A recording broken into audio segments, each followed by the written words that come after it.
Bonsoir à tous, bienvenue pour cette nouvelle webconférence de Secret Planet. Encore merci pour votre fidélité et d'être toujours plus nombreux à suivre nos webconférences.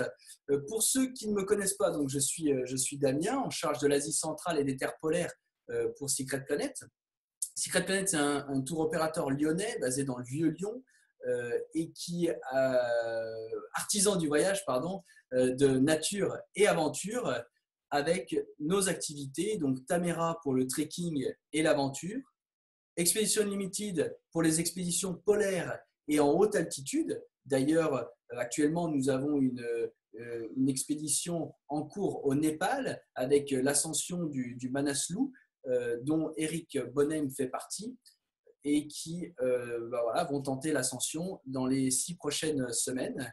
Et vous pouvez suivre cette ascension si ça vous intéresse avec le live. Et enfin, Saïga pour tous les voyages nature et en lien avec la biodiversité. Aujourd'hui, on a la chance de recevoir de nouveau Louis-Marie Blanchard, avec qui on avait déjà fait une première webconférence. Donc, j'invite tous ceux qui ne l'ont pas vue et qui le souhaitent à regarder cette webconférence de mai dernier, pour lequel on avait passé en revue les à peu près 30 années de voyage de Louis-Marie avec son épouse Élise à travers le Pérou et à travers la Haute-Asie. Louis-Marie est un grand voyageur, amoureux des peuples nomades et semi-nomades. Il est à la fois écrivain et également réalise des films. Et aujourd'hui, il va nous présenter les 3 voyages qu'il accompagnera pour Tamera dans le sud marocain. Il va revenir sur ces différents voyages à la rencontre des Aïtata dans le massif du Sahara et au cours de leur transhumance, ainsi que les Aït-Bououli dans le Haut-Atlas. Et maintenant, je passe la parole à Louis-Marie. Bonsoir Louis-Marie. Salut. Eh bien, écoutez, je suis ravi de reparler du Maroc. Là, ça fait 2 ans que j'y suis pas allé, donc ça commence à bien me manquer. Le Maroc, d'abord, quelques généralités, je crois que c'est important. C'est un pays qui est grand à peu près comme la France, donc c'est vraiment grand. Toutes les zones ne sont pas intéressantes pour la randonnée. Mes zones de prédilection, c'est le Haut-Atlas et l'Anti-Atlas. Alors, au préalable, ce qu'il faut dire, c'est que ces zones, donc du Haut-Atlas et Anti-Atlas, elles sont peuplées par des Berbères. Les Berbères, ils représentent la moitié de la population du Maroc, c'est-à-dire en gros 15 à 20 millions de personnes. Ils parlent une langue différente des autres, puisqu'ils parlent le berbère et non pas l'arabe.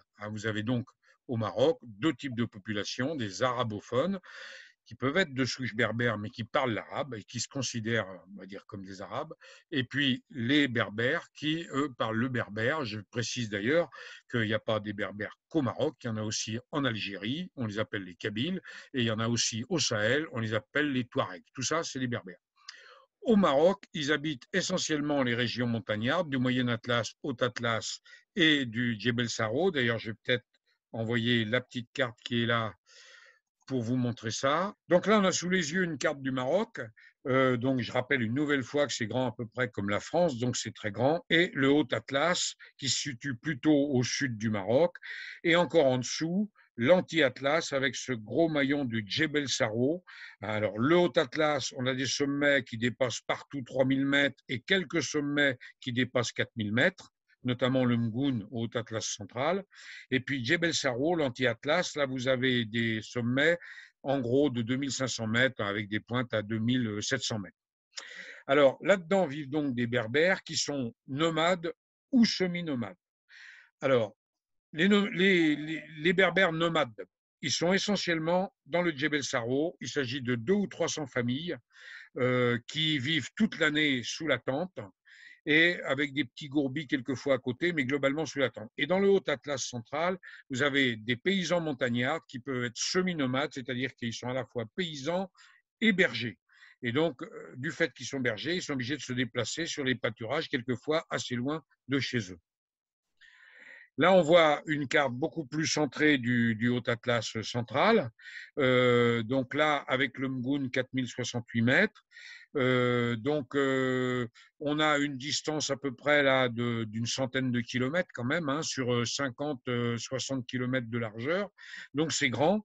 Vous avez une grande différence entre le versant sud qui est très ensoleillé et assez désertique et le versant nord qui est beaucoup plus arrosé.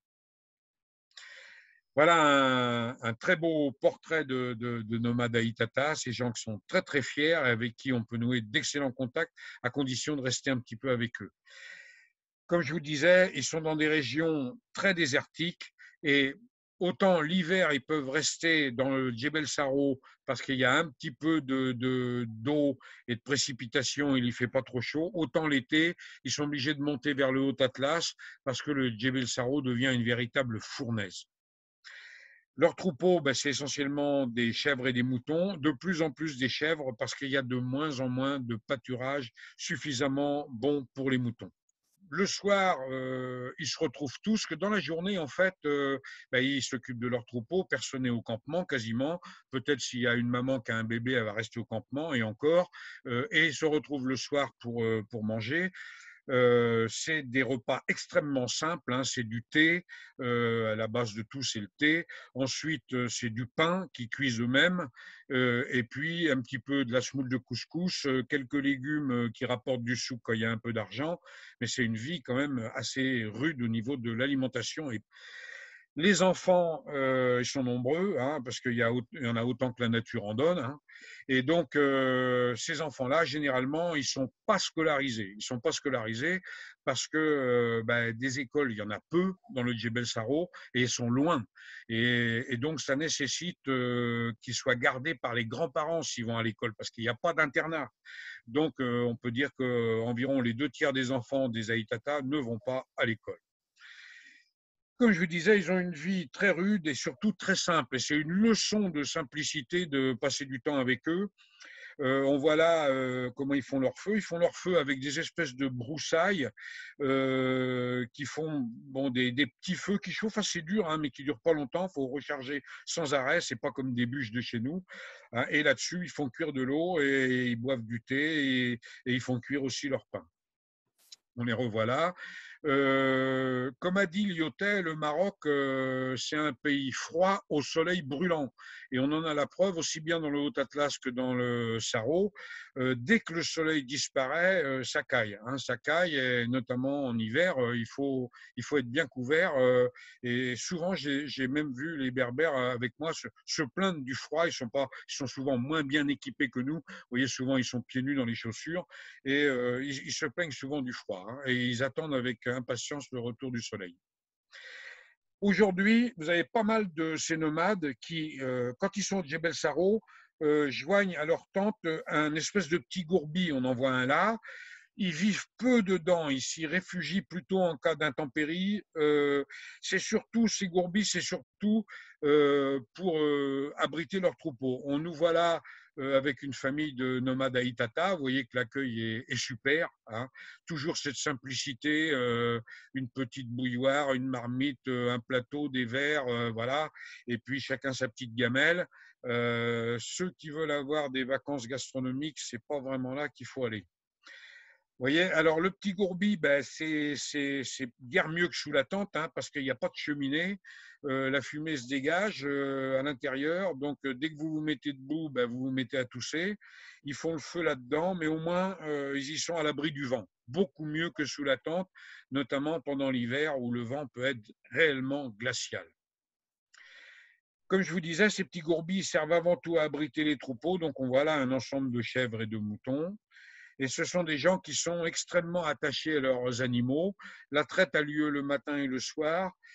Comme l'herbe n'est pas fameuse, ils donnent leurs animaux des petits compléments de maïs et d'orge, ce qui leur coûte très cher. Hein, et bien souvent, ils se plaignent que les compléments de nourriture pratiquement empêchent de donner de la valeur aux troupeaux. Mais enfin, pour l'instant, ça se maintient avec des revenus, je le précise, qui sont extrêmement modestes, hein, puisqu'on peut considérer que la plupart des familles vivent avec 50 € de liquidité par mois. Vous voyez, 50 €.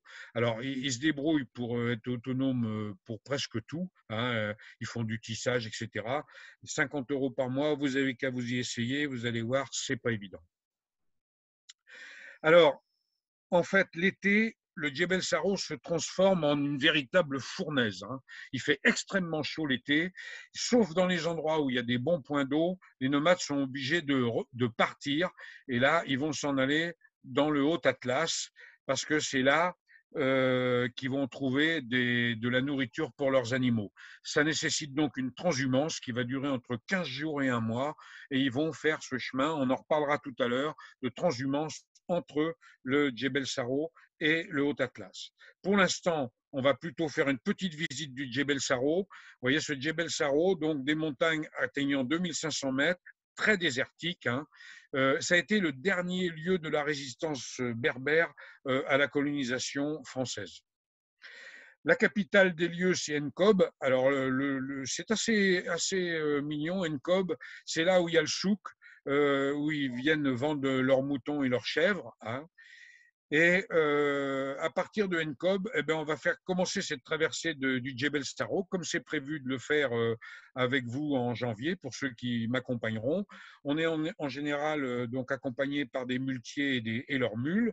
Et puis on y va, on est sous la tente et on bivouaque le soir, en général auprès de petits douars, auprès de petits hameaux. Le Djebel Saro, c'est beaucoup de canyons parce qu'avant, il y avait des rivières, ces rivières qui sont la plupart du temps asséchées, mais c'est très beau au niveau des parois rocheuses, donc on se promène là-dedans, on continue. Les seuls arbres qu'on peut trouver, ben, c'est ces fameux grands genévriers qui peuvent avoir plusieurs centaines, voire quelquefois 1500, 2000 ans, et qui sont vraiment les monuments du Djebel Saro, ces genévriers. Là, on se trouve en gros au centre du Djebel Saro, à Igli. Vous voyez ces grandes parois rocheuses au-dessus. Quand on fait l'itinéraire, on passe là-dedans. Et en bas, il y a un grand jardin irrigué. Et c'est un des seuls endroits où peut-être on peut loger en auberge parce que là, il y a un petit peu plus de place. Parce que loger chez l'habitant, quand on est 3 ou 4, c'est très, très faisable. Quand on est 8 ou 10, ça devient plus problématique. Et là, il vaut mieux avoir des tentes. Le fleuron du Djebel Saro, c'est les tours de Bab Ben Ali. Là, ça se situe au milieu du Djebel. Vraiment, c'est un endroit très, très impressionnant. Pour ceux qui ont vu le film Babel d'Inaritu, le dernier plan du film, l'hélicoptère qui ramène les Américains vers Marrakech passe au-dessus de ces tours de Bab Ben Ali. Revoyez cette dernière séquence, vous ferez une petite balade en hélico au-dessus de. C'est vraiment les tout derniers plans du film d'Inaritu, Babel. On nous voit là en rando toujours avec les tours de Bab Ben Ali derrière. Là, vous voyez encore ces canyons fabuleux. En général, on navigue surtout sur les lèvres des canyons, mais quelquefois au fond. Et puis, il y a ces formations comme des doigts de main par endroits. Elles sont assez nombreuses, ces formations géologiques, dues bien sûr à l'érosion. C'est une des beautés du Saro qu'on retrouve à peu près nulle part ailleurs, hein, au Maroc. Là, vous voyez une autre formation qu'on appelle l'éléphant, qui est un peu plus dans le nord du Saro. Magnifique table rocheuse. Alors, c'est assez facile de circuler jusqu'au pied de ces parois. Après, pour grimper dessus, c'est une autre affaire. Et puis là, tout à fait dans le nord, on monte une très très belle montagne à 2500 mètres, le Tchaout, là. Et après, ça redescend tout doucement vers. Là, on est encore dans ces montagnes. Et puis on voit qu'on redescend vers Tagdilt, là, vers le nord du Saro, où là, le relief diminue beaucoup. Deuxième voyage qui devrait se situer au début du mois de mai chez les Aïd Bouli. Les Aïd Bouli, c'est le Haut Atlas marocain. On est toujours sur les Berbères. Là, au niveau des montagnes, c'est déjà tout à fait une autre affaire puisque on est sur le Haut Atlas central avec des sommets qui dépassent les 4000 mètres ici, donc toute la chaîne du Mgoun. Il y neige l'hiver, c'est un climat vraiment montagnard. Là, je vous remontre la carte du Haut Atlas marocain. Et donc, ce Haut Atlas central, c'est le Mgoun. Vous voyez là, en gros, on est en gros à 5 heures, 5-6 heures de voiture de Marrakech. Voilà. On revoit plus en détail ce massif du Mgoun. Et la vallée des Aïd Bouli se trouve au nord, là, voilà, dans cette zone-là. En fait, là, on le revoit complètement. La vallée des Aïd Bouli, c'est tout cet ensemble. C'est des vallées en pas de doigts. C'est pas qu'une vallée. C'est pas comme les Aïd Bougmès, une grande vallée en auge. Non, non. C'est un ensemble de petites vallées. C'est ce qui rend le lieu très intéressant, à mon avis. C'est qu'il y a des vallées qui partent un petit peu partout et on peut se promener en allant en direction de différents cols, de différents massifs montagneux. Là, avec mon fameux guide, on se trouvait sur les hauteurs du Mgoun. Là, c'est au petit matin, il fait bien froid. On aperçoit à droite les hauteurs du Mgoun et ces crêtes très longues de 4000 mètres. Ici, voilà, encore ce Mgoun, là, en fin d'hiver, avec la neige. Et quand on fait l'ascension, on parcourt toute cette grande crête. C'est magnifique, on a un panorama extraordinaire. Voilà, là, on va redescendre vers la vallée des Aïd Bouli, ce qu'on fera plusieurs fois au cours de cette semaine là-bas dans les vallées. Et là, la vallée des Aïd Bouli, ou les vallées des Aïd Bouli, ce qui caractérise le lieu, c'est cette couleur orange que j'ai rarement vue aussi intense ailleurs. On voit là-haut les crêtes du Tarkedit, là, et derrière, il y a le Mgoun. Vous voyez? Donc, on passe de 2500 à 4000 mètres, suivant comment on monte. Hein. Et dans ces vallées des Aïd Bouli, vous avez des petits replats, et sur ces petits replats sont situés les douars, les petits hameaux, les villages, et les petits champs d'orge que cultivent les habitants. Vous voyez, là, on voit un douar de plus près et on voit sur la droite et sur la gauche des arbres un petit peu, puis ces fameux champs d'orge qui vont être récoltés, l'orge qui va être récoltée là-bas entre le 15 juin et le 15 juillet. Ce sont des tout petits champs, hein, des tout petits champs qui cultivent à la main ou à la bêche, enfin, vous voyez bien, et tout est récolté à la main. Il y a très peu de possibilités de mettre des machines là-dedans, c'est minuscule. Alors, ces Aïd Bouli, ce sont des paysans montagnards. Hein, et ils vivent dans des maisons relativement confortables si on compare ça aux gourbis des Aïtata, des maisons souvent à étage. Hein. En bas, vous avez les animaux, la mule, les moutons et les chèvres, et puis en haut, l'habitation, et puis encore plus haut, les réserves de l'année. Alors à l'intérieur, il n'y a pas beaucoup de lumière, hein. C'est pas ambiance véranda, c'est ambiance fenêtre médiévale. Hein. Donc ils cuisinent là-dedans, la plupart du temps encore sur du feu de bois. Quelquefois maintenant avec un peu du gaz, mais comme ils le disent eux-mêmes, le gaz c'est cher et donc ils l'utilisent avec peu de parcimonie. Vous voyez en bas le pain qui est l'essentiel avec le thé de leur nourriture. Hein. Je dis bien l'essentiel. Hein. 50% de leur nourriture c'est du thé et du pain et 50% de la semoule et des légumes. La viande, même si ce sont des éleveurs, la viande c'est plutôt pour la vente et eux c'est plutôt que le vendredi, un peu comme nous on avait la poule au pot du dimanche avec Henri IV. Là, on les voit à l'époque des moissons. Hein, ils battent encore très souvent leurs céréales avec des animaux. Donc, ils regroupent les mulets de plusieurs hameaux. Et puis, c'est un jour chez l'un, un jour chez l'autre. Et c'est comme ça qu'ils extraient le grain de la paille d'orge ou de blé.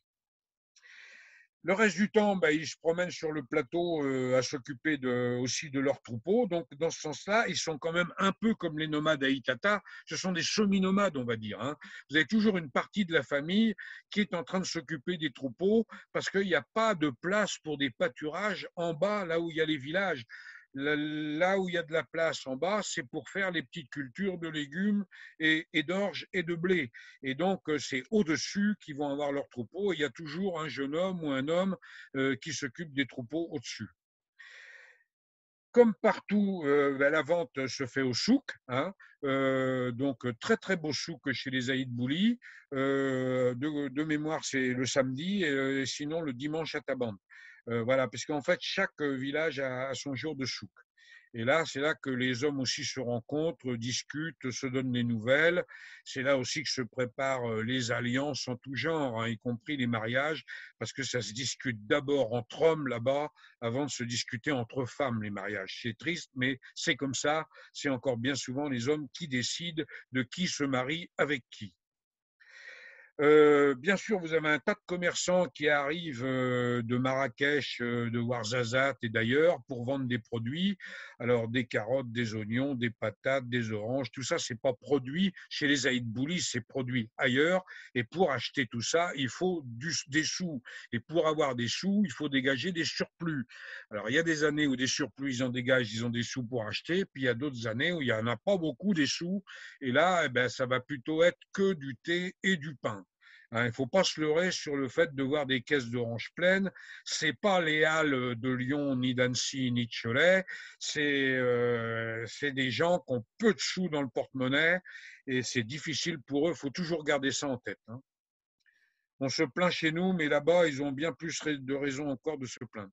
Alors, vous voyez, les petits oueds avec peu d'eau en général, hein, ça dépend des moments, et on traverse sur des petits ponts comme ça, c'est là aussi où nous passent les animaux pour se rendre d'un pâturage à l'autre ou d'un champ à l'autre. Les femmes, eh bien, elles vont recueillir dans les petits champs aussi, soit de la luzerne, soit de l'herbe, pour nourrir essentiellement la vache, parce qu'ils essayent tous d'avoir une vache. Ils l'ont pas tous parce que ça coûte cher une vache à acheter et puis c'est pour l'entretenir. La vache ne mange pas comme les moutons ou les chèvres n'importe quoi. La vache mange de l'herbe hein, ou de la luzerne et donc c'est les femmes qui s'y collent, les femmes et les filles aînées. Et les filles aînées, en plus d'aller couper l'herbe, elles vont aussi chercher de l'eau parce que les trois quarts des gens n'ont pas l'eau courante chez eux. C'est en train de venir, mais pas facile. Et puis quelquefois il n'y a plus d'eau, donc il n'y a plus d'eau courante de toute façon, même quand il y a le service d'eau. Et donc, très souvent, j'ai vu des jeunes filles passer 4 ou 5 heures dans la journée à faire les allers-retours avec la mule pour aller chercher de l'eau. Là, on voit encore un autre petit, le village de Timiloukine. Vous voyez que c'est très, très beau comme panorama partout. Hein. C'est une vallée qui est extrêmement belle. Vraiment, j'ai vu au Maroc des villages et des situations montagnardes. Il faut normalement faire 6 heures, 8 heures d'avion dans le monde pour voir des choses comme ça. Là, on est à 1 heure et demie de l'Europe et on a des ambiances montagnardes extraordinaires comme celles de l'Asie centrale ou du Tibet par moment. Et je sais de quoi je cause parce que j'ai passé 25 ans de ma vie en Asie centrale et au Tibet. Vraiment, le Maroc, c'est un endroit extraordinaire pour avoir près de chez soi des ambiances extrêmement dépaysantes.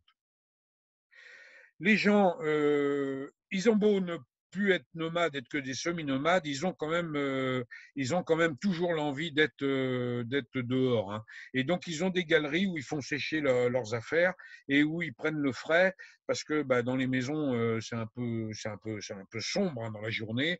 Et ils viennent là dans les petites galeries, ils sont à l'abri du soleil trop violent quelquefois. Et puis, bah, ils discutent entre eux, ils se reçoivent, ils boivent le thé et ils mangent du pain. Voilà. Ah, oui, la transhumance, elle a lieu donc entre le Djebel Saro là qu'on voit ici et le Haut Atlas du Mgound qu'on voit là. Comme je vous le disais, il fait tellement chaud à partir du printemps dans le Djebel Saro que c'est presque invivable pour les chèvres et les moutons. Pour les hommes, c'est dur, mais pour les chèvres et les moutons, il n'y a plus rien à manger, ou presque rien. Donc, ils sont obligés de dégager avec leurs dromadaires et leurs troupeaux et leurs mules avec femmes et enfants, et ils s'en vont, ils traversent d'abord toute cette zone jusqu'à Bouman du Dadès, et là, en général, nous, on les rejoint à Haïtioul, et là, on est parti avec eux pour remonter tout, traverser le Haut-Atlas et s'en aller jusqu'à leur pâturage d'altitude, en l'occurrence les plateaux du lac d'Izourar, comme on va le voir. Au départ, ils traversent des régions très, très désertiques, hein, que ce soit à peu près les mêmes hein, au nord du Sahara et dans le sud du Haut-Atlas. Hein. Le versant sud du Haut-Atlas est très différent du versant nord. C'est un versant où il pleut presque pas. Autant il y a de la pluie un peu au nord, autant au sud, il n'y en a pas. Et là, je peux vous dire que vous comptez les bouillées d'herbe quand vous marchez. Hein. Donc, vous imaginez que des troupeaux de 100 ou 250 animaux là-dedans, en plus, les chèvres, elles arrachent les touffes. Donc, vous voyez qu'elle participe, elle aussi, malgré tout, à la désertification du pays. C'est triste à dire, mais effectivement, les bergers, en faisant paître leurs troupeaux dans des zones qui sont déjà difficiles, scient un peu la branche sur laquelle ils sont assis parce que les troupeaux continuent à désherber joyeusement en se nourrissant. Et il n'y a pas le choix, c'est comme ça. Alors, pour transhumer, ils utilisent des dromadaires. Et ces dromadaires, ils sont chargés chaque matin. C'est pas une rigolade, hein. Ils se laissent pas charger facilement. C'est un petit combat à chaque fois. C'est une petite corrida tous les matins pour charger. C'est plus facile de les décharger, quoique pour les faire baraquer, c'est pas facile, mais les charger, c'est du sport. Et là, ben, on s'en va. Alors, les familles se divisent en deux groupes. Vous avez les hommes, en général, qui partent avec les dromadaires et qui vont établir le camp du midi et du soir. Quelquefois, pas de camp de midi, donc ben, ils ne mangent pas, hein, ou ils mangent ce qu'ils ont dans la petite sacoche qu'ils ont avec eux, parce que les dromadaires s'arrêtent très peu. Si l'endroit est difficile, ils vont directement au bivouac du soir, sans pratiquement s'arrêter le midi. Puis vous avez un deuxième groupe qui s'occupent des troupeaux. Alors généralement, c'est les grands-parents, les enfants, etc., qui conduisent le troupeau. Alors pourquoi deux groupes? Eh bien, les dromadaires vont très vite, ne s'arrêtent pas, alors que les chèvres et les moutons, ils s'arrêtent tout le temps. Ils s'arrêtent tout le temps pour manger. Donc la vitesse de croisière n'est pas du tout la même, hein. Et donc ils vont parcourir entre 5 et 15 kilomètres par jour. Des fois 5 kilomètres parce qu'il faut beaucoup de temps pour qu'ils mangent. S'ils ne mangent pas, ils ne pourront pas repartir le lendemain. Donc, il faut leur laisser le temps de manger. Et s'il y a peu de nourriture, eh ben, ça prend du temps de manger et du coup, ben, ils ne circulent pas longtemps. En général, les randonneurs qui sont avec nous, un jour, on va accompagner en partie les dromadaires, un jour plutôt les troupeaux. Et il y a d'autres jours où carrément on n'accompagne ni les uns ni les autres. On se place sur les crêtes au-dessus et on a à vue en général les nomades, mais nous, on est sur les crêtes. Et je vous rassure, on mange le midi, nous, contrairement à eux. Vous voyez que ils chargent leur dromadaire, ils chargent aussi les mules. Vous voyez qu'ils emmènent pas mal de gourdes pour remplir d'eau parce que pendant la transhumance, les trous d'eau, enfin les puits sont très très peu nombreux. Donc, il ne faut pas se louper au niveau de l'eau, l'eau qui est nécessaire pour les gens pour boire, nécessaire pour les animaux. Vous voyez aussi qu'ils emmènent leurs poules, hein. Ils aiment bien manger des œufs. Ils ne mangent pas de viande qui remplace souvent par des œufs. Et donc, les poulettes, eh bien, on les harnache au sommet du chargement des mulets. Et souvent, on leur attache les pattes et puis on les bloque dans une espèce de sac et elles sont là-dedans. Et on fait la même chose d'ailleurs pour les petits-enfants. Les petits-enfants sont souvent en voyage au-dessus des mulets, à moitié attachés dans des sacs. Là, on voit une femme, vous voyez un peu le petit bazar qui trimballe, hein. Alors, ça paraît beaucoup, mais enfin, la différence avec nous, c'est qu'eux, c'est tout ce qu'ils ont. Vous aurez votre petit sac à dos, vous aurez l'impression de ne pas emmener grand-chose. Eux, c'est tout ce qu'ils ont qui tient là-dessus, hein. Et c'est vraiment une grande leçon. À chaque fois que je reviens, alors évidemment, après, on repère, on se dévaccine. Mais pendant qu'on est avec eux, on se vaccine contre notre besoin continuel de consommation et d'avoir des tas de choses. Moi, le premier, d'ailleurs, à la maison, la collectionnite en tout genre, bon, plein de choses dont on s'embarrasse et qui ne nous sont pas indispensables. Eux, ils n'ont que l'indispensable. Ils n'ont rien d'autre que l'indispensable. Alors là, on voit un copain randonneur, d'ailleurs, avec moi. On était plusieurs randonneurs là, à les suivre. Et là, on accompagnait les chameaux. Accompagner les chameaux, ça se fait, mais généralement, il y a peu de randonneurs, malheureusement, qui sont capables de suivre les chameaux toute la journée. Les chameaux, c'est pas qu'ils vont très vite, mais ils ont un problème, c'est qu'ils s'arrêtent jamais. Et que donc, si vous voulez souffler pour boire, machin, etc., ils vous mettent 100 mètres dans la vue. Et pour les rattraper, c'est pas une sinécure. Donc, en général, on peut aussi partager un petit peu les groupes. Les bons peuvent aller avec les chameaux, les moins bons les accompagnent un petit peu, puis après les quittent pour s'en aller avec les troupeaux ou sur les crêtes, où c'est plus facile de marcher à votre rythme. De toute façon, on s'adapte en fonction des capacités des gens qui peuvent être assez diverses dans les groupes. Là, là, on attaque les grands cols du Haut-Atlas, hein. Là, on est quand même à 3005, 3006. Alors, quel col on passe? Moi, malheureusement, je ne le sais pas parce que c'est les Berbères qui décident ça et en général au dernier moment. Pourquoi? Parce que ça dépend des conditions climatiques. Tel col peut être pris par la neige et tel autre pas. Donc, jusqu'au dernier moment, on ne sait jamais vraiment à quelque chose près. On sait où on va. On sait qu'on va rejoindre le plateau d'Izourare, mais il y a plusieurs accès. Et donc, ces accès-là, c'est toujours un peu la surprise du chef. Au dernier moment, on peut attendre une journée pour passer le col et on peut changer de col parce que les conditions climatiques l'imposent. Là, on voit un chef de famille, là, vous voyez un peu comment ils sont chargés. Il y a aussi des réserves de foin, etc. Parce que les dromadaires, ben, aussi, il faut qu'ils mangent, hein. Quand ils marchent beaucoup, comme ça, les animaux sont assez gourmands. Et donc, il faut prévoir des réserves. Il faut aussi prévoir si on est bloqué à un endroit par le mauvais temps. Donc, c'est des gens qui sont toujours dans la prévision de ce qui va se passer le lendemain, le surlendemain, 3 jours, 4 jours après. C'est pas des gens qui vont au petit bonheur la chance comme ça en disant oui, s'il y a des pâturages, ben on ira là. Si on n'a pas, c'est pareil. Non, non, non. Tout est programmé et ils ont une adaptation parfaite au terrain qu'ils traversent. Là, vous voyez, c'est remontée de col, très scabreuse souvent, hein, dangereux pour les animaux. C'est-à-dire que s'il y a des pierres qui roulent, etc., un animal a vite fait de tomber et de se casser une patte. Un animal, ça coûte cher, hein, ça vaut 5 ou 600 euros un dromadaire. Hein. Donc vous imaginez la perte, il n'y a pas d'assurance, hein, ce n'est pas l'assurance tout risque là. Donc, s'ils perdent un dromadaire, hein, c'est catastrophique pour eux. Donc, ils sont extrêmement prudents. Et quand on est avec eux, il faut être extrêmement vigilant à ne pas gêner le passage des dromadaires sur des chemins quelquefois très étroits. Vous voyez un peu l'étroitesse des petits sentiers avec ces pentes là. Il ne s'agit pas que ça panique là-dedans. Et le mouton et la chèvre paniquent facilement. Donc, quand on est avec eux, il faut bien faire gaffe de bien se mettre en haut, en dessus ou en dessous, généralement au-dessus, hein, et puis attendre que le troupeau passe. Quand c'est des grandes transhumances comme ça, que vous avez 1000, 1500 animaux qui passent, quelquefois, il faut être un peu patient le temps de laisser passer. C'est comme à Confesse, au moment de Pâques, quand j'étais petit, il fallait attendre son tour. Vous voyez un peu les petites pentes qui traversent, les talwegs, etc. Donc c'est du sport. Et ils arrivent au bivouac, je peux vous dire que tout le monde est bien fatigué. Ensuite, le soleil est déjà couché, il fait très froid. Hein, souvent, ils se réchauffent les pieds au petit feu, mais ils sont fatigués. Hein. Là, on les voit tous les deux. Là, on se dit, est-ce qu'ils vont bien repartir le lendemain? Parce que là, mes copains, là, ils ont entre 60 et 70 ans. Ça fait 50 ans qu'ils font le manège et je peux vous dire qu'ils en ont dans les jambes. Là, on arrive sur le plateau d'Izoard. Enfin, on a passé les grands cols.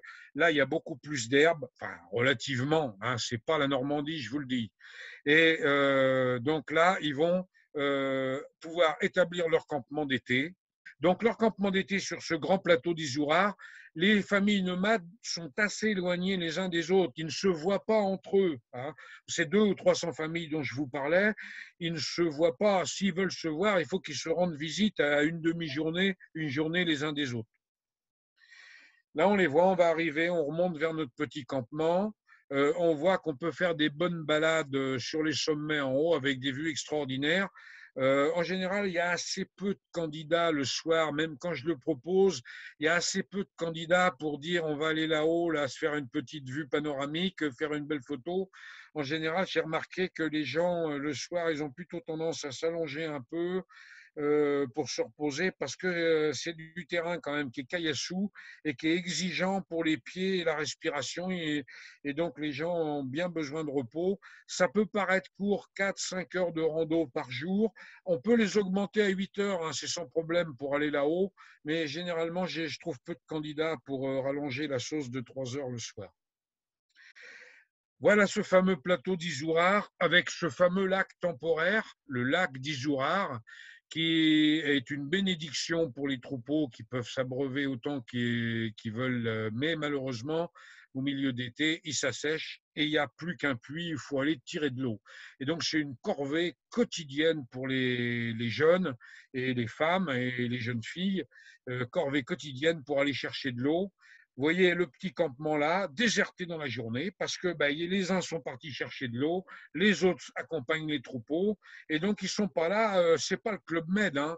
On n'est pas sous la tente peinard en train d'attendre que ça se passe. Ils ont tout le temps du boulot, tout le temps du boulot. Et là, vous voyez les troupeaux qui se baladent sur le plateau ou sur les contreforts. Hein. Ils partent le matin de bonne heure, ils quittent l'enclos à côté de la tente et ils reviennent le soir à la nuit tombante, voire à la nuit tombée. Les femmes, elles passent une bonne partie de leur temps, quand ce n'est pas pour aller chercher de l'eau, il faut aller chercher du bois de feu, en l'occurrence des espèces de broussailles, qu'elles arrachent à un boulot de titan. Moi, chaque fois que je les ai accompagnés, j'étais admiratif de voir comment elles manient la houe pour arracher. Alors évidemment, là encore, elles participent à la désertification parce que elles arrachent continuellement des dizaines et des dizaines de buissons. C'est un problème, cette désertification progressive des zones de pâturage. Et malheureusement, personne ne sait comment y remédier. Ça ne s'arrêtera que quand il n'y aura plus de nomades.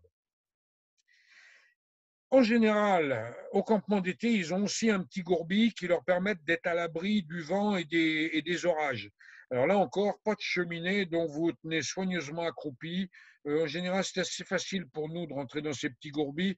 Vous verrez, dès qu'ils allument le feu, vous n'aurez qu'une envie, c'est d'en repartir parce que la fumée est relativement gênante.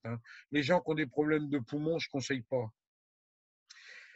Mais voilà, quand il fait de l'orage ou qu'il fait froid, ils mettent le gros burnou. Comme ils disent toujours, le nomade, il habite dans sa maison. Sa maison, c'est ça, c'est le burnou. Et quand ils sont sur le terrain avec leur troupeau, ils s'enroulent là-dedans. S'ils ne trouvent pas d'abri, ils se mettent à l'abri des orages là-dedans. Ces burnous sont presque imperméables, bon, du moins imperméables un certain temps, et coupent très très bien du vent. Et c'est un bon vêtement pour eux. Et puis je terminerai avec mon grand copain, là, donc chef de famille à Itata. J'espère que cette année, il sera encore au rendez-vous, j'en sais rien, parce que chaque année, il dit ah, c'est la dernière année que je pars, c'est la dernière, j'en peux plus, c'est trop fatigant. Et sa femme Fatima a dit la même chose. Donc je ne sais pas si cette année, ils seront au rendez-vous, mais d'autres auront pris le relais. Et de toute façon, on vous trouvera une famille nomade super pour partir. Merci Louis-Marie en tout cas pour cette présentation passionnante de ces peuples nomades et semi-nomades. Alors effectivement, quelques questions. Je commencerai peut-être par la première. Justement, tu dis ton ami, tu ne sais pas s'il sera là. Qu'est-ce qu'ils font une fois qu'ils arrêtent, une fois qu'ils ne peuvent plus suivre? En général, il y a peu de retraites. Ils n'ont aucun médicament. Ils n'ont aucun médicament. Donc, je vais vous donner deux, trois exemples que je connais de gens, mais que j'ai vus, qui sont morts soudainement. En général, ces gens-là, ils meurent soudainement. Ils ne sont pas comme nous en train de traîner des années avec des médicaments qui les soutiennent. Eux, souvent, ils font de l'hypertension, ils font du diabète, ils font des choses comme ça, parce que bizarrement, malgré tous les efforts physiques qu'ils font, déjà, ils mangent trop de sucre. Donc, beaucoup sont diabétiques en vieillissant parce que leur seule gourmandise, c'est du sucre. Ils mettent des quantités extraordinaires, on peut dire extraordinaires, de sucre dans le thé. Ça, c'est pas bon du tout pour la santé à longue échéance. Et puis aussi, l'organisme est fatigué après toutes ces années. Et bien souvent, ce sont des gens qui font pas de vieux os. Je dirais que tant qu'ils se maintiennent physiquement à la bourre tous les jours, ça va. Dès qu'ils s'arrêtent, ça se passe souvent pas bien et ils vieillissent pas parce qu'ils s'arrêtent tout de suite. Comme des vieux chênes, ils sont abattus comme des vieux chênes. Comme moi, j'espère être abattu un jour. Alors, pour répondre à Bernard, justement, sur ce type de voyage, on part généralement entre 4 et 8 personnes. Ce sera le cas pour les voyages qui accompagnera Louis-Marie. Une autre question de Micheline, mais je l'avais également noté concernant le niveau physique, parce que c'est vrai quand même que tu parles, et notamment par rapport au terrain, c'est très minéral, on voit qu'il y a beaucoup de caillasses. Voilà, quel niveau il faut? Alors, je pense que ce n'est pas le même pour les trois, et peut-être qu'il est plus engagé pour la transhumance. Oui, il est forcément un petit peu plus engagé pour la transhumance parce qu'on suit les nomades. C'est le but de la transhumance, c'est d'être avec eux. Donc, il faut suivre le rythme des nomades. Mais ce rythme des nomades, il est tout à fait acceptable pour nous. Moi, je dirais que n'importe quelle personne qui marche normal, c'est pas du trek 5 godasses comme j'ai pu faire au Tibet ou au Pamir. Non, non, non, non. C'est accessible pour tout marcheur normal. Je ne dis pas que vous ne serez pas un peu fatigué le soir, mais c'est accessible pour tout marcheur normal. En ce qui concerne le Djebel Saro, là, il n'y a aucun problème, c'est tout à fait accessible à n'importe quel marcheur, et les Aïd Bouli, de même. Après, il y a des plus, c'est-à-dire que pour ceux qui veulent marcher plus, il y a toujours moyen, tous les jours, d'en faire plus et d'en faire au maxi. Parce qu'il y a toujours des crêtes au-dessus, il y a toujours des petits lieux à atteindre, mais ça, c'est le petit plus. Au lieu de s'arrêter au bivouac à 14 heures et puis d'être cool, de faire ce qu'on veut dans l'après-midi, de rester avec des gens, etc., eh bien, on peut très bien dire, moi, je tape la crête qui est au-dessus.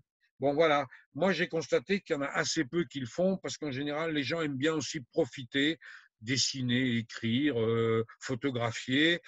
C'est des choix. un jour on peut faire ceci, un jour on peut faire cela. Je dirais que la marche normale, on est dans des marches de 5, 6, 7 heures au maximum, mais 7 heures, c'est plutôt 5, 6 heures, avec des petits plus pour ceux qui le souhaitent. Voilà la réponse. N'ayez pas peur d'aller là-bas. Il n'y a pas besoin de s'appeler ni Gianni Longo, ni machin, ni trailer pour aller là-bas.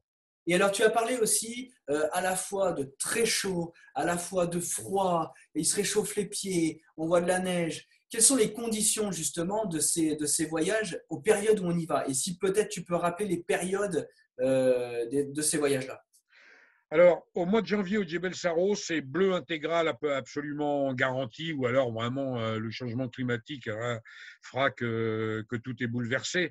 Mais j'ai toujours eu du bleu intégral en janvier au Djebel Saro. Ça, c'est génial, parce que dès qu'il y a le soleil, très rapidement, on peut voyager quasiment en t-shirt, ou du moins avec une petite polaire légère. Dès que le soleil se couche au mois de janvier, il fait froid, il peut geler, et donc il faut prévoir des vêtements alpin. Il faut prévoir de quoi avoir chaud le soir, la nuit et le matin, et de pouvoir se dévêtir. Toujours le même système de pelure d'oignon, avoir plusieurs couches. Hein. C'est, comme l'a dit Lyotet, c'est un pays froid au soleil brûlant. Voilà, c'est ça le Maroc. Et encore plus le Djebel Saro, où c'est extrêmement contrasté. Mais vous ne gèlerez pas, c'est pas le Tibet, c'est pas moins 30. Hein. Il gèle un petit peu la nuit, mais c'est pas du tout des températures polaires. Et la journée, il fait chaud, mais c'est très largement acceptable au mois de janvier. Le Saro serait impossible à marcher en été. Pour ce qui concerne les Aïd Bouli, au mois où on y va, en mai, c'est encore une température assez clémente. Il ne fait pas très très chaud. Ça commence à vraiment chauffer en juin. Juin, juillet et août sont des mois très chauds, mais mai, septembre sont des mois moins chauds. Et donc, c'est tout à fait jouable parce qu'on est en altitude, on est entre 2005 et 3000 et ça tempère énormément la chaleur par rapport au reste du Maroc. Donc on se résume, c'est départ janvier, avril-mai. Après, c'est mai, et mai, début mai et deuxième partie de mai pour la transhumance. Donc, nous, on échappe aux grosses chaleurs. Et alors, Après, j'ai un autre projet qu'on verra pour l'année prochaine de grande traversée de l'Atlas que j'ai hâte de faire. Et là, on verra comment le caler pour que les gens n'aient pas trop chaud. Et alors, Micheline, elle complète sa question concernant les temps de marche et la difficulté physique que j'avais noté également en ce qui concerne le dénivelé. Parce que c'est vrai que tu as parlé de pentes et tu as montré des photos où les sentiers étaient assez étroits, où il y avait des pentes assez inclinées. Qu'est-ce qu'il en est? Est-ce qu'il y a beaucoup de dénivelé ou pas? Alors déjà, on est toujours sur des sentiers suivis par les populations locales, suivant le terme consacré. On n'est pas sur de la caillasse qu'on franchit. Non, non, c'est pas du trail. Hein. Et encore, le trail, souvent, il y a des petits sentiers. Mais là, il y a vraiment des sentiers muletiers, des sentiers suivis par les gens. Donc, et c'est toujours des courbes qui sont cassées par des grands virages. C'est pas des fous qui grimpent dans des pentes abruptes, les berbères. Hein. Et d'ailleurs, leurs animaux ne pourraient pas. Donc, on est toujours sur des sinusoïdes. Hein. Voilà, donc il ne faut pas se faire de soucis pour ça, ça monte tout doux. Quand il y a de la pente, ça monte tout doux. On n'est jamais sur des pentes extrêmement raides. Et les descentes, même chose. Ce n'est pas du casse-gueule. C'est toujours sur des sentiers accessibles à tout marcheur. Et concernant, justement, on a vu de très très belles photos de portraits, notamment. Quel est leur rapport, justement? Quel est le rapport avec le voyageur par rapport à la photo? Est-ce qu'on peut les prendre, bien sûr, toujours hein, dans le respect en leur demandant, mais quel rapport ils ont, justement, avec les voyageurs?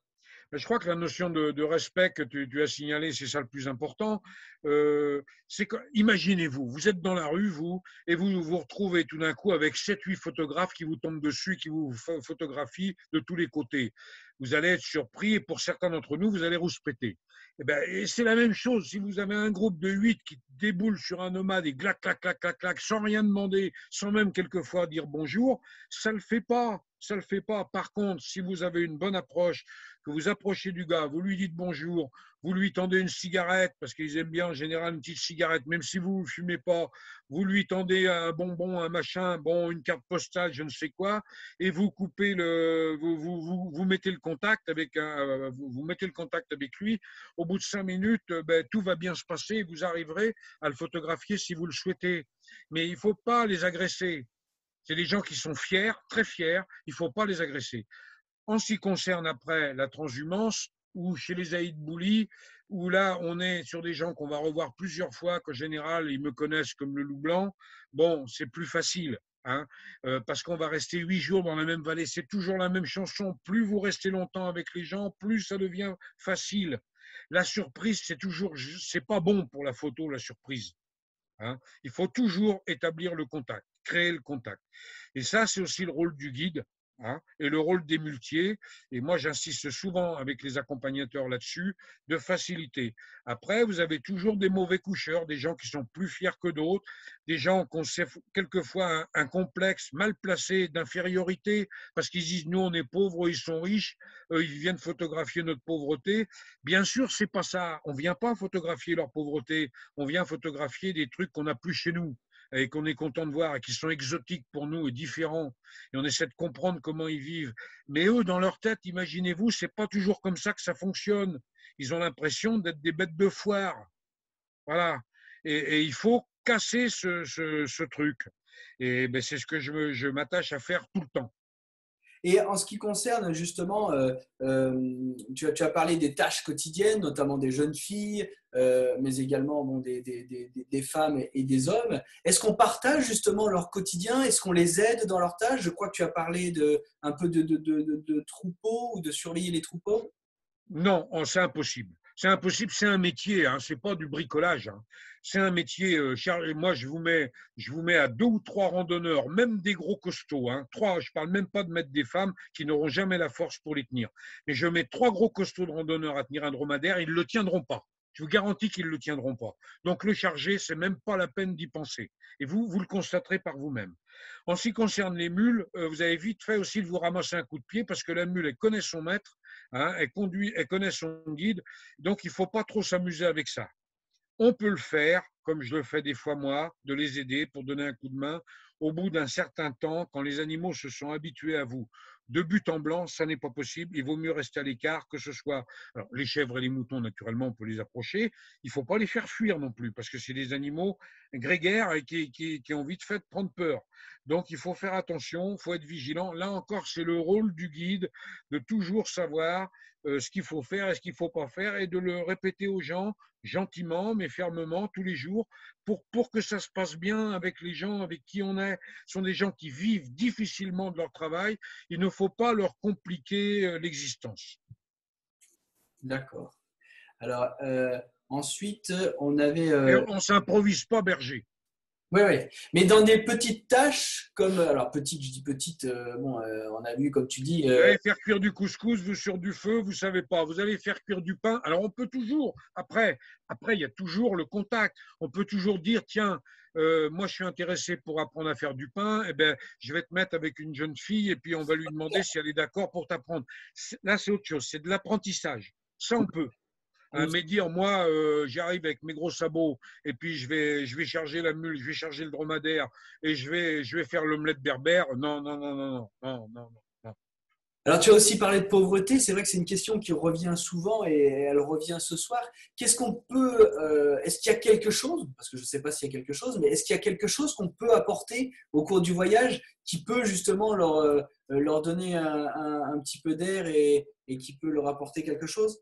Alors, Edin, le fait d'y aller, c'est déjà énorme. Vous les faites travailler. Tous ces gens-là qui vous accompagnent avec leurs mules, etc., ils sont payés pour ça.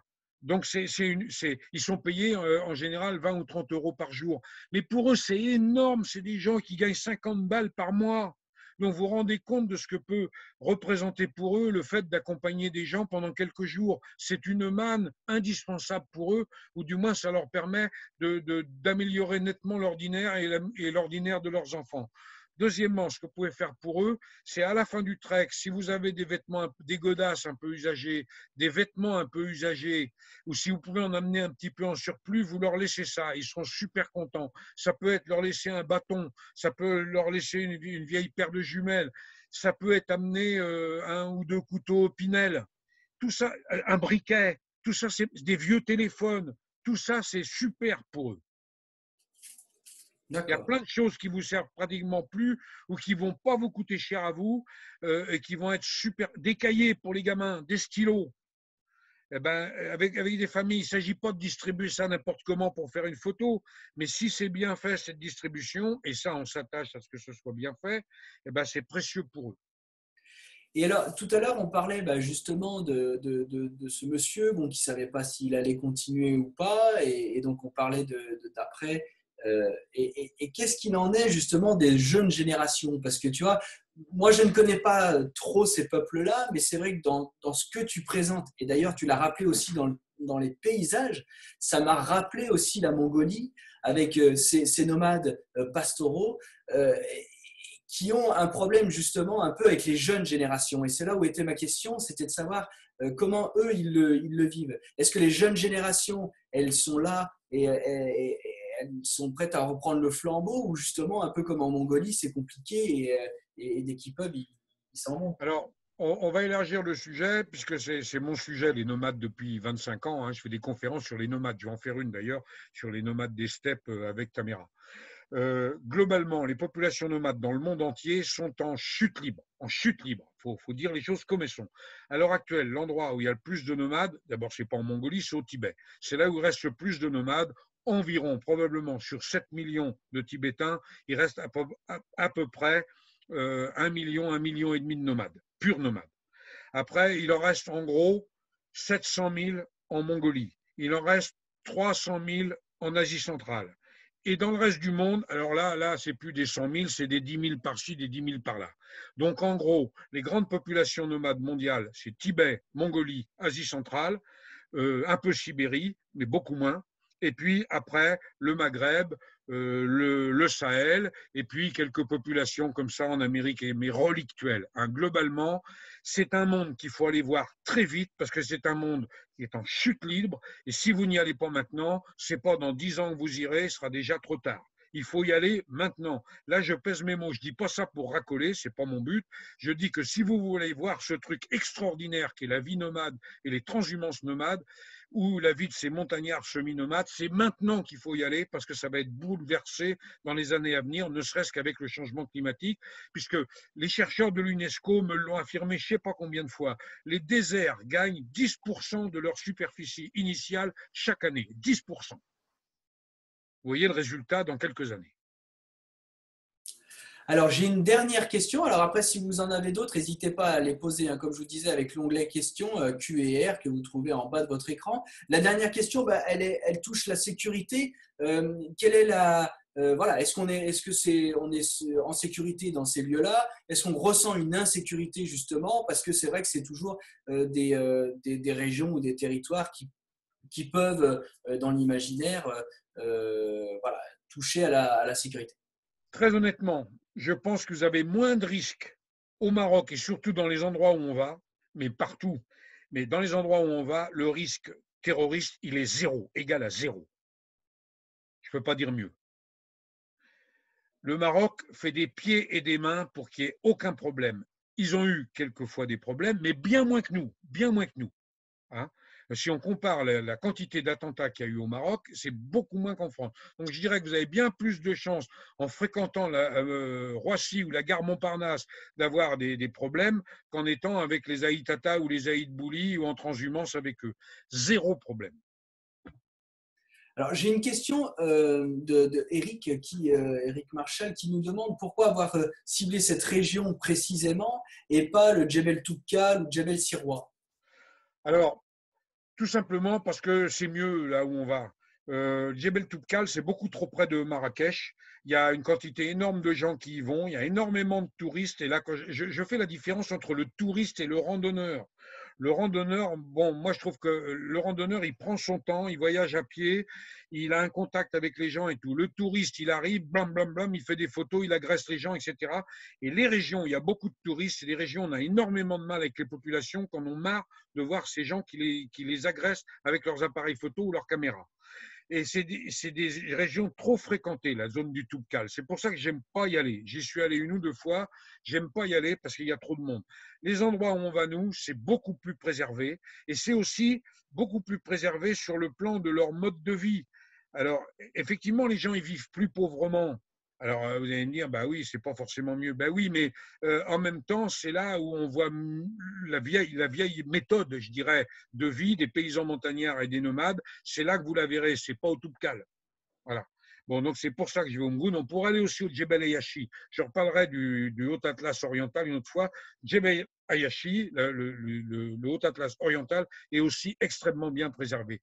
Mais les régions où on va, c'est les mieux préservées du Maroc. Vous parliez du Djebel Sirwa.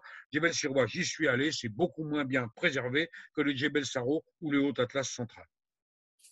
Très bien. Bah, moi, là, j'ai fait à peu près le tour des questions. S'il y en a une encore, n'hésitez pas. Est-ce que tu voulais rajouter peut-être quelque chose, Louis-Marie? Est-ce que tu vois ce que tu penses? Moi, ce que je dirais, c'est que pour le Maroc, le rapport qualité, distance, prix de revient, etc., est imbattable. Moi, j'ai passé 30 ans de ma vie à faire des heures de long courrier pour aller à l'autre bout du monde, au Pérou, en Amérique, au Tibet, en Asie centrale, etc. Le Maroc, c'est 1 heure et demie d'avion. On peut y aller sur un 8 jours et se faire plaisir. C'est incomparable au niveau du dépaysement, au niveau de ce qu'on y retrouve comme ambiance montagnarde, au niveau des gens et de l'accueil qu'on a. Venez au Maroc, allez au Maroc, vous ne serez jamais déçus par le Maroc. Et là, je pèse vraiment mes mots en disant ça. Merci en tout cas Je pour vous attends. cela. Ouais. Donc, n'hésitez pas à vous inscrire. Pour ceux qui n'ont pas osé poser la question, j'y réponds très facilement. Pour aller au Maroc, il faut être doublement vacciné et avoir un test de moins de 72 heures, test PCR. Voilà, ça c'est fait. C'était pour la petite parenthèse Covid, mais comme on en parle depuis 1 an et demi, voilà, pas besoin de trop s'éterniser dessus. Thibaut est en train de vous mettre en fait les liens vers les voyages là dans le chat. Vous les retrouverez bien sûr sur notre site internet. Qu'est-ce que je voulais dire d'autre? Il va mettre également le lien pour suivre si vous voulez suivre. C'était incroyable expédition encore une fois au Népal qui est en cours avec Eric Bonnem pour l'ascension du Manaslu. Et puis la dernière chose que je voulais dire, tu l'as un peu abordé Louis-Marie. Louis-Marie nous fera encore la gentillesse de venir sur une nouvelle webconférence. Alors, on n'a pas encore quelle est la date, mais ça ne serait tardé, sur donc justement ces peuples nomades, semi-nomades des steppes, où là, on abordera, si je ne me trompe pas, plutôt l'Asie centrale en général. Tibet, Mongolie, Asie centrale. Voilà. Donc ça, on vous en reparlera. Et puis, encore une fois, pour ceux qui n'avaient pas vu la webconférence qu'on a fait en mai dernier avec Louis-Marie, elle est en replay et on vous enverra également le lien. Voilà, moi je crois que j'ai fait le tour. Je regarde s'il y a une dernière question. Non, en tout cas, tout le monde te remercie de cette très belle webconférence, très riche. Nous aussi, toujours un plaisir et la joie de se retrouver. Et puis, bah, moi, je vous dis à bientôt. Au revoir. Allez, à bientôt. À bientôt, au revoir. Salut. Salut.